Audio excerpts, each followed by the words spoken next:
10 ayat 24 dan 25. Tema yang saya mau berikan buat kita semua pada pagi hari ini adalah ketakutan atau pengharapan. Dikatakan bahwa apa yang menggetarkan orang fasik itulah yang menimpa dia. Apa yang ditakutkan oleh orang fasik, saudara? Yaitu takut mati.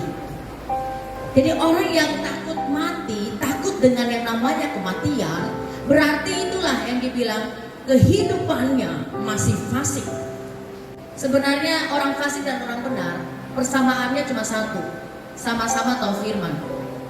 Tetapi orang fasik tidak menjadi pelaku, sedangkan orang benar menjadi pelaku firman. Orang fasik hanya sekedar tahu, tetapi orang benar melakukan dan mengalami firman. Itulah perbedaannya. Orang fasik itu takut kepada kematian. Kenapa dia takut kepada kematian? Karena dia tidak percaya kepada Tuhan bahwa Tuhan mampu memberikan kehidupan yang kekal kepada dirinya. Dan orang yang fasik, mereka lebih memilih pilihan mereka untuk menolak Allah dalam kehidupan sehari-hari, dan mereka juga lebih memilih untuk mengikuti keinginannya sendiri.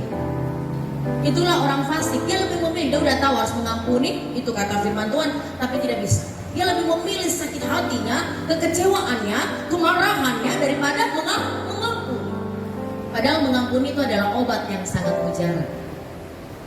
Dan yang memampukan kita bisa mengampuni bukan kita, Bapak Ibu, tetapi kasih. Kasih dari surga memenuhi hati ini. Kasih Tuhan yang turun itulah yang akan menyembuhkan setiap luka demi luka yang engkau dan saya alami. Kita nggak bisa sembuhkan diri kita, saudara. Jadi kalau ada yang rusak di dalam diri kita, Bapak Ibu, tidak ada tempat lain yang bisa memulihkan kehidupan kita selain Tuhan. Hanya Kau yang menjadi tempat jawaban. Hanya Kau tempatku berharap. Hanya Dia, tidak ada yang lain. Ketika kita hidup dalam kefasikan, yang ada ketakutan menghadapi maut. Kenapa? Karena masih hidup dengan keinginan sendiri. Aduh, jangan dulu kita belum menikah. Aduh, jangan dulu kita belum mencapai banyak hal. Aduh, jangan dulu. Kenapa? Karena yang dia kejar adalah hal-hal duniawi, bukan kekekalan. Bapak Ibu, tidak selalu ada mempersiapkan masa depan Anda di dunia ini. Tapi jangan lupa, dunia hanya sementara. Amin. Persiapkan juga masa depan untuk kekekalan. Ketika kita akan tinggalkan dunia ini, kira-kira persiapkan mau kemana? Ke surga kah? Atau ke neraka? Jadi mari, Tuhan mau supaya saudara dan saya jangan takutkan apa yang ada dalam hidup ini. Kalau orang hidup dalam kebenaran, justru dia bersyukur. Kalau Tuhan panggil hari ini, berarti selesailah penderitaannya. Amin.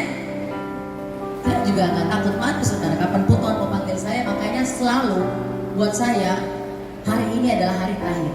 Jadi kita memang mempersiapkan diri kita. Jadi jangan mempersiapkan cuma hanya di bumi, tapi saudara, persiapan kita untuk kekekalan. Sudahkah kita setia menyanyi, memuji Tuhan? Jadi kalau saudara mau hidup dalam kebenaran, kita tidak takut kapanpun panggilan Tuhan itu datang. Karena apa? Kita menerima Allah, menerima firman-Nya, menerima perintahnya, nasihatnya, pengajarannya, dan kita mengikuti kehendak Tuhan dalam hidup ini. Sehingga kapanpun Tuhan memanggil kita, kita siap. Kalau orang tidak siap, karena apa? Masih banyak bikin dosa, masih banyak bergumul dengan dosa, masih banyak ikuti keinginannya, menolak Tuhan.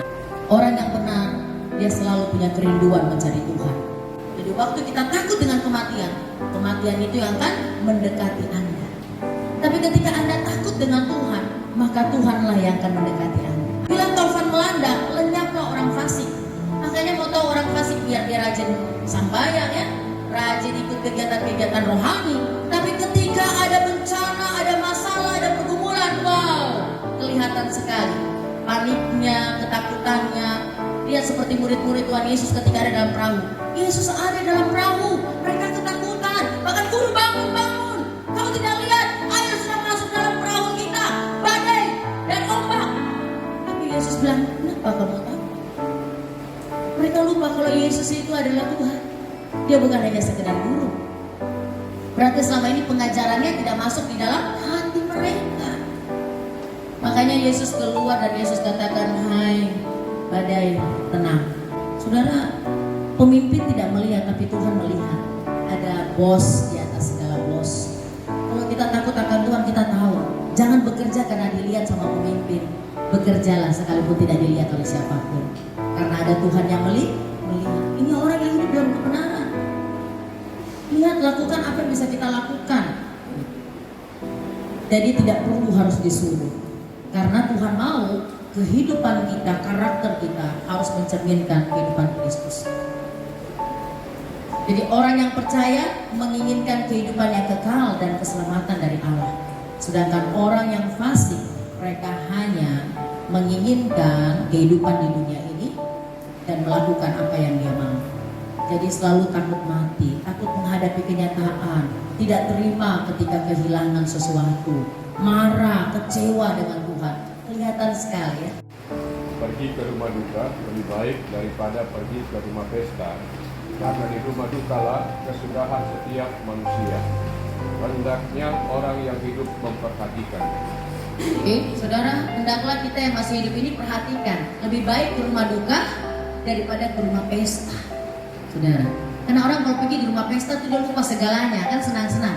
Tapi kalau ke rumah duka, lihat orang di dalam peti mati, saya kapan ya? Betul? Jadi perlu persiapkan diri, amin. Selama kita masih diberikan kesempatan Tuhan untuk hidup, berarti kita harus pikirkan investasi kita untuk surga, yaitu hidup kita harus berubah setiap hari. Perubahan itu bukan setahun sekali Bapak Ibu ya, tetapi setiap hari. Setiap hari kita harus mengalami perubahan. Perubahan pola pikir, perubahan sikap, perubahan tindakan dalam hidup kita. Apa yang masih kurang, ayo kita tambah. Yang tidak baik kita pangkas dan buang. Lebih baik rumah duka, karena di rumah duka lah kita melihat akhir kehidupan seseorang. Bagaimana akhir hidupnya, supaya itu menjadi peringatan buat kita. Dan ingat Bapak Ibu, kematian itu bukan sesuatu yang harus mengerikan, tapi kematian buat orang benar itu sesuatu yang menyenangkan. Kenapa? Karena kita akan bertemu dengan Raja di atas segala raja. Kita akan mengalami kehidupan yang kekal. Orang yang benar pasti mendapatkan hikmat dari Tuhan yang membuat hidupnya menjadi bijak. Amin.